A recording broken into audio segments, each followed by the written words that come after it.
Olá, deputado federal Mário Eringer, tudo bem? Tudo bom, graças a Deus. Tudo bom com vocês? Obrigado por aceitar o nosso convite.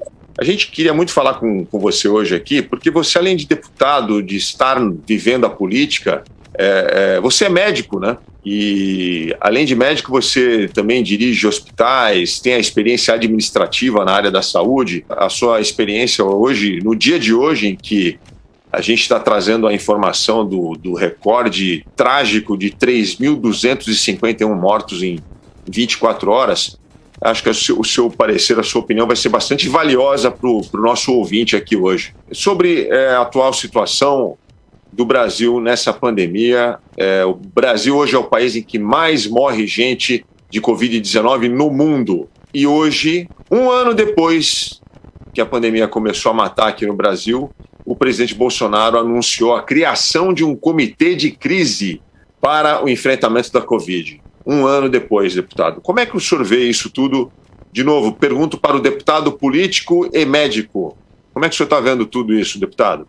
Eu assisti essa reunião de ontem, né? Hoje, aliás, com os presidentes dos poderes e o Legislativo e o Judiciário com o presidente Bolsonaro. Eu fiquei assustado. É uma situação onde o Bolsonaro, na mesma evidência, com as mesmas situações, continua sendo um negacionista, né? Falando em tratamento precoce, falando naquele monte de besteira que sempre falou. Eu não vejo essa reunião como futuro para nada. Na verdade, essa reunião, na minha convicção, é uma reunião que não vai dar fruto. Infelizmente, o Brasil está sendo dirigido num momento crítico por uma pessoa que não acredita na ciência, não acredita na verdade e não acredita, principalmente, que o ser humano merece respeito, que merece uma coisa humana de preservação da vida, do bem-estar, né? E, realmente, o presidente Bolsonaro não é um presidente. Na verdade, vamos ser muito claro, é um projeto de ditador que ainda não deu certo e espero que não dê. Se a gente pudesse elencar aqui para os nossos ouvintes, para eles terem uma clareza dentro de tudo isso que o senhor está falando, dessa inabilidade, né, de gestão do presidente, o que o senhor elencaria, principalmente com a experiência que o senhor traz dessa vivência hospitalar e como profissional da saúde, das trapalhadas que fizeram com que a gente chegasse no ponto em que estamos? Assim, se o senhor pudesse listar as três maiores falhas ou faltas de ação do presidente nessa gestão aí de um ano de pandemia, o que o senhor elencaria? Eu não sei se vou te falar pela ordem das 3 ou das 4, das 5 principais besteiras que pode ter ocorrido nessa história de eu sei de tudo e ninguém sabe de nada. A primeira coisa é a negação da doença, da existência de uma doença muito perigosa, que inicialmente foi chamada de gripezinha e foi dito que se eu tivesse um passado de atleta, eu como tenho um passado de atleta, eu não vou ser atingido profundamente. Então, essa é a primeira e principal, eu acho, grande erro. A segunda coisa é que na vigência e na possibilidade do seu equívoco, percebendo que não era mais aquilo, ele negou a sua posição. Ele continuou insistindo que não precisava de máscara, não precisava de fazer distanciamento social, que não precisava de álcool de gel. Então, ele recusou o tratamento e a profilaxia. Profilaxia, para quem não sabe, é a possibilidade de impedir, quer dizer, são mecanismos que impedem que você chegue na doença, né? E o terceiro e mais cruel de todos é que depois de 300 mil mortes, ele faz o mesmo papel e continua fingindo agora, na política, que está preocupado com a saúde e continua brincando com a vida do povo brasileiro. Porque, na verdade, ele nunca foi a favor de vacina, não é da vacina, e agora, né, diz que não negava vacina, que, poxa, brinquedo. Não abuse da minha memória, não abuse da memória do povo brasileiro. Todos nós sabemos que ele estava enrolando todo mundo e continua. Ele, naquele pronunciamento, ele desmentiu-se e continuou mentindo.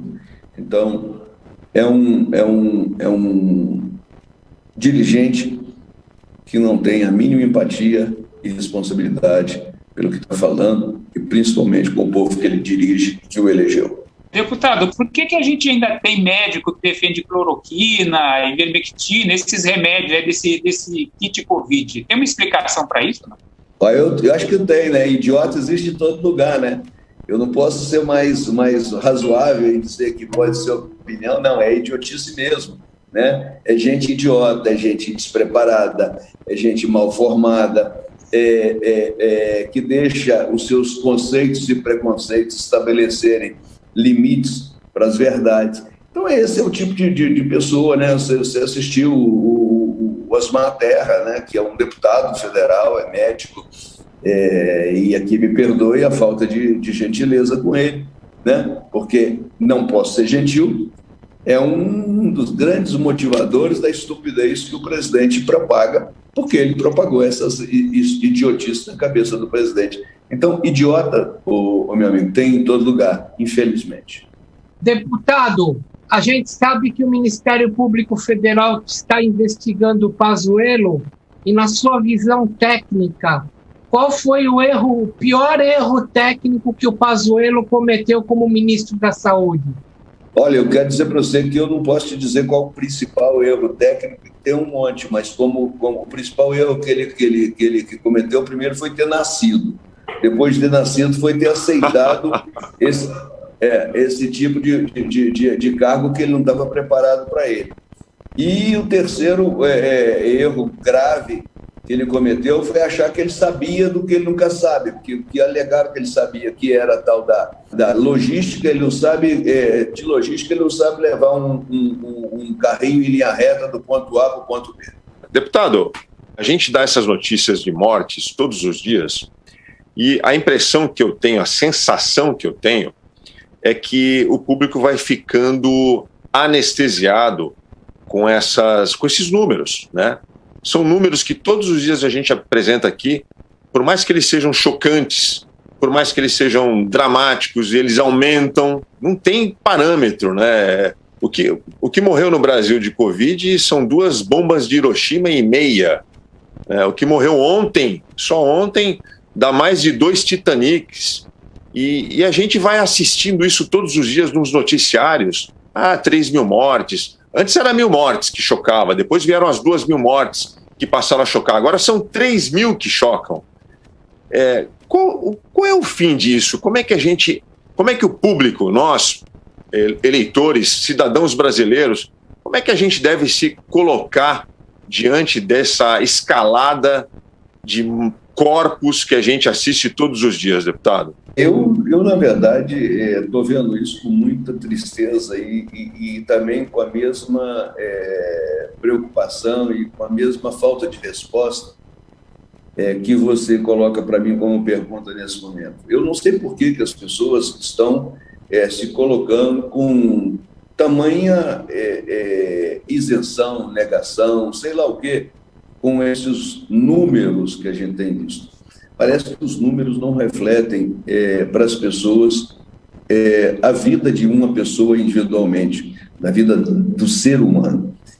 Evidentemente que, se você perceber agora, essas vidas estão batendo na porta da casa da gente. Eu já perdi minha mãe no dia 12 de novembro de 2020 de Covid-19. Eu tenho dentro da minha casa, e não é por isso que eu estou fazendo essa defesa, eu faço essa defesa porque eu sou médico.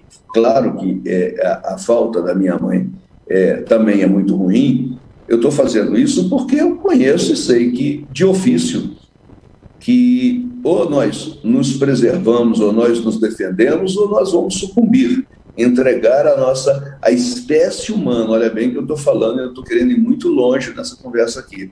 A espécie humana está sob risco, porque à medida que nós negligenciarmos esse vírus, e não só vai ser esse não, outros virão, esse vírus vai sofrendo mutações, vai oferecendo resistência aos nossos tratamentos e vai nos comendo comendo como se fôssemos bolo de chocolate em festa de criança. Vai nos comendo. E à medida que o tempo passar, pode ser que nós tenhamos uma cepa tão preparada que nós não consigamos fazer a diferença. Então, eu fico vendo isso aí, fico vendo as pessoas, os jovens, as crianças não têm culpa, né? Os adolescentes, fingindo que isso não existe. Está batendo na porta de cada um de nós e, com certeza, se nós deixarmos isso continuar, vai entrar pela porta da nossa sala. Então, eu acho que ou a gente, como sociedade, como humanidade, nos colocamos em cuidado, ou senão nós vamos ter que pagar uma conta muito grave como sociedade. Obrigado, viu, deputado Mário Heringer. Quem quiser seguir o deputado no Twitter é @Mário_Heringer, com H-E-N-R-I-G-E-R, é isso? É isso, perfeito. Muito obrigado, viu, deputado, por conversar com a gente aqui. Um abraço para o senhor. Obrigado, foi um prazer e qualquer hora estou na grande verdade, porque a gente não faz a mentira nem pequena. Um abraço. A grande verdade.